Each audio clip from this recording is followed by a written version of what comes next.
بسم اللہ الرحمن الرحیم۔ حضرت آدم علیہ السلام کو ہم بستری کرنا کس نے اور کیسے سکھایا؟ حضرت سیدنا امام غزالی رحمۃ اللہ علیہ فرماتے ہیں کہ جمع کرنا جنت کی لذتوں میں سے ایک لذت ہے۔ حضرت سیدنا جنید بغدادی رحمۃ اللہ فرماتے ہیں کہ انسان کو جمع کی ایسے ضرورت ہے جیسے کہ غذا کی۔ محترم ناظرین، جیسا کہ ہم سب جانتے ہیں کہ کھانا پینا انسان کی سب سے پہلی اور سب سے بڑی ضرورت ہے۔ اگر ہم کھانا اور پینا نہیں کریں گے تو پھر ہمارا جسم اور صحت زیادہ عرصے تک برقرار نہیں رہ سکتا۔ بالکل اسی طرح کھانے پینے کے بعد میاں بیوی کی شرعی ملاقات نہایت ضروری ہے۔ اس شرعی جمع یا میاں بیوی کا تنہائی میں محبت بھرا کام سر انجام دینا جو بھی نام دینا چاہیں درست ہوگا۔ جب آپ مقاربت قائم کرتے ہیں تو آپ کو سکون اور خوشی محسوس ہوتی ہے،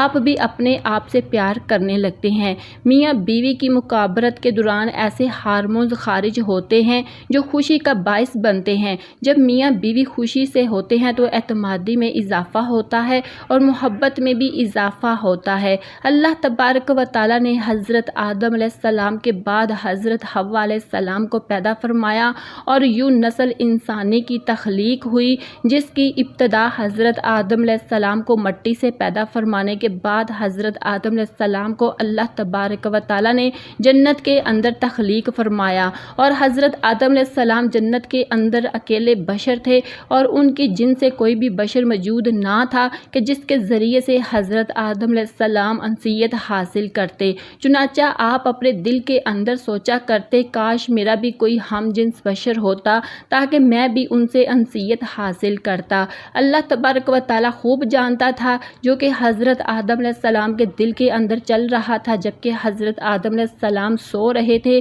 تو ان کے جسم سے حضرت حوا علیہ السلام کو بائیں پسلی سے پیدا فرمایا تاکہ آپ حضرت حوا علیہ السلام سے انسیت حاصل کر سکیں۔ چنانچہ جب حضرت آدم علیہ السلام بیدار ہوئے تو آپ نے حضرت حوا علیہ السلام کو اپنے سامنے دیکھا تو آپ نے سوال کیا، تو کون ہے؟ تو انہوں نے جواب دیا کہ میں عورت ہوں۔ چنانچہ پھر حضرت آدم علیہ السلام نے پوچھا کہ اللہ تبارک و تعالیٰ نے تجھے کیوں پیدا فرمایا ہے؟ تو انہوں نے جواب دیا کہ اللہ تبارک و تعالیٰ نے مجھے آپ کی تسکین کے لیے پیدا فرمایا ہے تاکہ آپ میرے قرب سے سکون حاصل کر سکیں۔ ناظرین محترم، یہی وجہ ہے کہ حدیث پاک میں نبی کریم صلی اللہ علیہ وسلم نے کنوارے لڑکے اور لڑکی کو مسکین قرار دیا کیونکہ دونوں کا کوئی مونس نہیں ہوتا، لہٰذا ان کی جلدی شادی کر دینی چاہیے تاکہ وہ میاں بیوی ایک دوسرے کے قرب سے سکون پا سکے۔ بعض روایات کے اندر آیا ہے کہ حضرت آدم اور حوا علیہ السلام جنت کے اندر خوشی خوشی رہتے تھے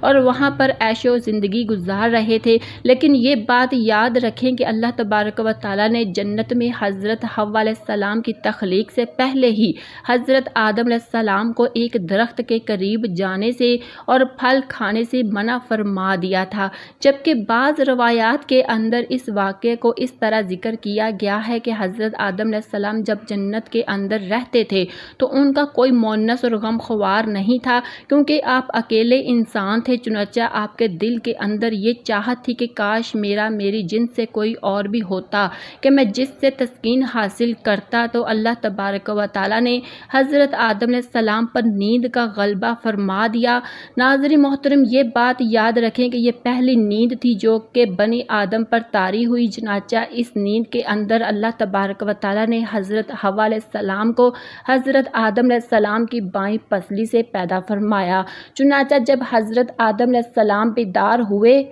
آپ نے اپنے سامنے ایک ایسی بشر عورت کو دیکھا جو کہ آپ سے بہت زیادہ مشابہت رکھتی تھی اور جن سے بشریت کے اندر بہت زیادہ حسین و جمیل تھی۔ چنانچہ حضرت آدم علیہ السلام نے جیسے ہی حضرت حوا علیہ السلام کو دیکھا تو آپ سب کچھ جان گئے کیونکہ یہ کس وجہ سے پیدا ہوئی ہے اور ان کا نام کیا ہے، کیونکہ اللہ تبارک و تعالیٰ نے آپ کو پہلے ہی تمام چیزوں کا علم سکھا دیا تھا۔ چنانچہ پھر اس کے بعد فرشتے حضرت حضرت آدم علیہ السلام کے علم کا امتحان لینے کے لیے آئے، ان کے پاس آئے، حضرت آدم علیہ السلام کو سلام کیا۔ حضرت آدم علیہ السلام کو سلام کرنے کے بعد فرشتوں نے حضرت آدم علیہ السلام سے پوچھا، یہ سامنے جو مخلوق موجود ہے یہ کیا چیز ہے؟ تو حضرت آدم علیہ السلام نے ارشاد فرمایا، یہ عورت ہے۔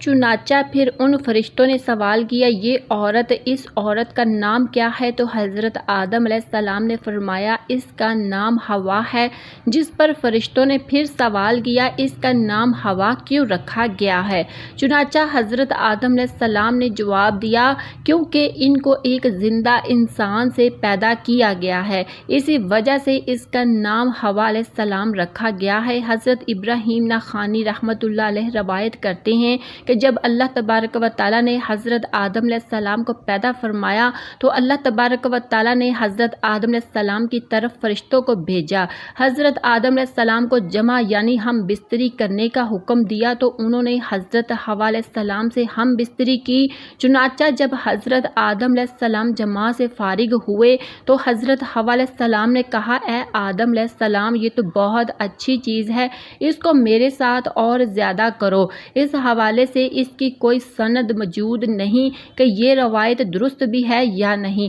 اور بعض روایات کے اندر اس واقعہ کو کچھ اس طرح بیان کیا گیا ہے کہ جب اللہ تبارک و تعالیٰ نے حضرت آدم علیہ السلام اور حوا علیہ السلام کو شجر ممنوع کا پھل کھانے کی وجہ سے زمین پر اتار دیا تھا تو وہ کافی عرصے تک ایک دوسرے سے جدا رہے۔ چنانچہ حضرت آدم علیہ السلام اللہ تبارک و تعالیٰ کی محبت اور اپنے اس اجتہادی خطا پر بہت زیادہ گریہ زاری فرمایا کرتے تھے۔ چنانچہ آپ کے رونے کی شدت کی وجہ سے ایک دن حضرت جبرائیل علیہ السلام نے حضرت اللہ تبارک و تعالیٰ کی بارگاہ کے اندر حضرت آدم علیہ السلام کی سفارش کی، جس پر اللہ تبارک و تعالیٰ نے حضرت آدم علیہ السلام کے دل کے اندر توبہ کرنے کے طریقے کا یہ کہا، فرمایا، میرے پیارے حبیب نبی کریم صلی اللہ علیہ وسلم کے وسیلے سے میری بارگاہ کے اندر توبہ کرو تو میں تمہاری توبہ قبول کر لوں گا۔ چنانچہ پھر اسی طرح سے حضرت آدم علیہ السلام نے اللہ تبارک و تعالیٰ کی بارگاہ کے اندر توبہ کی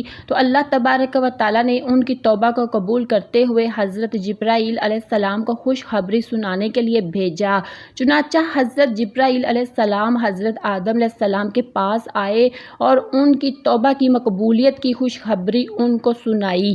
اور پھر حضرت آدم علیہ السلام کو لے کر مکہ مکرمہ تشریف لے آئے اور وہاں پر کعبۃ اللہ شریف کی حضرت آدم علیہ السلام نے بنیادیں رکھی اور حجر اسود پتھر کو بھی نصب کیا جو کہ آپ کے ساتھ جنت سے آیا تھا۔ اس کے بعد حضرت آدم علیہ السلام نے حضرت حوا علیہ السلام سے میدان عرفات کے اندر دونوں کی ملاقات کروائی۔ چنانچہ کافی عرصے کی دوری اور وقت اور دنیا کے تغیرات کی وجہ سے دونوں کے اندر کافی تبدیلیاں آ چکی تھی، اس وجہ سے دونوں ایک دوسرے کو نہ پہچان سکے، جس پر حضرت جبرائیل علیہ السلام نے تعارف کا کام کروایا اور دونوں کا ایک دوسرے سے تعارف کروایا۔ ناظرین محترم، اس کے بعد حضرت آدم علیہ السلام اور حضرت حوا علیہ السلام اکٹھے رہنے لگے، لیکن چونکہ حضرت آدم علیہ السلام کو جنت کے اندر حضرت حوا علیہ السلام سے قربت کرنے سے منع کر دیا گیا تھا اور نہ ہی کسی قسم کی طوالت اور تناسل کا سلسلہ شروع ہوا تھا،